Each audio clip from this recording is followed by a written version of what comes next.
আসসালামু আলাইকুম। আশা করি সবাই ভালো আছেন। আজকে আমার এই জমিটা হচ্ছে যে কাটতে খুবই সমস্যা হচ্ছে। তার কারণ হচ্ছে যে আমি এই জমিটা প্রায় ২ থেকে ৩ দিন ধরে কাটতেছি।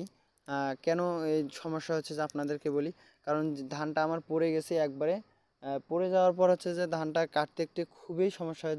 যাদের ধান আছে তারা অবশ্যই বুঝতে পারবেন যে পড়া ধান কাটতেই কেমন, আর যা যে ধান খাড়া হয়ে থাকে ওই ধান কাটতে কেমন লাগে। আর পড়া ধানে একটু সময় খায়। আর মনে করেন আমার একটু কোমরের সমস্যা। তার কারণ হচ্ছে যে একটু খুবই মানে সমস্যা হয়েছে যে শরীরটা একটু মানে আপনারা যারা আবাদ করেন বা চাষ করেন তারা অবশ্যই বুঝতে পারবেন যে পড়া ধানের কি একটা সমস্যা হয়ে যায় যে ধানটা কাটতে। মানে মানুষ নেবেন, মানুষও কিন্তু কাটে না। আর আমাকে ভাই জিজ্ঞেস করতেছে যে ভাই আপনি মানুষ নিতে পারেন না।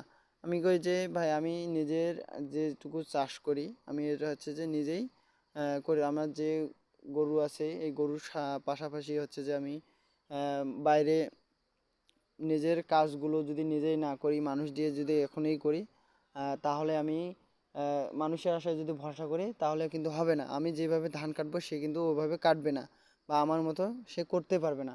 তার কারণ হচ্ছে যে মনে করেন আমি একবারে কিন্তু আমার কিন্তু খড়ের সমস্যা গরুর। এই খড়টার জন্য আমি কিন্তু নিজেই শরীর কিন্তু আমার অনেক অসুস্থ ২ দিন ধরে ছিলাম। আর মনে করেন এই যে এই ধানটা আপনারা দেখতেই পারবেন যে মানুষ যে ধান কাটতেছে কতটা নাড়া বা যে ধানের গোড়াটা ছাড়ছে আর আমি কতটা ছাড়ছি, কারণ আমি নিজেই কাটতেছি। কারণ আমার অনেক খড়ের প্রয়োজন। গরু পুষি, তার কারণে হচ্ছে যে গরু লালন পালন করি, অনেক খড়ের দরকার হয়। তার কারণে হচ্ছে যে আমি নিজেই কাটছি, নিজেই নিয়ে আসবো, কারণ আমি মানুষ দিয়ে পছন্দ করি না, কারণ আমার নিজের কাজ নিজেই করতে ভালোবাসি। আর নিজেকে সবসময় জন্য চেষ্টা করবেন যারা ছোট খামার দিতে চাচ্ছেন তারা নিজেই কাজ করার জন্য। আর সবাই ভালো থাকবেন। আসসালামু আলাইকুম।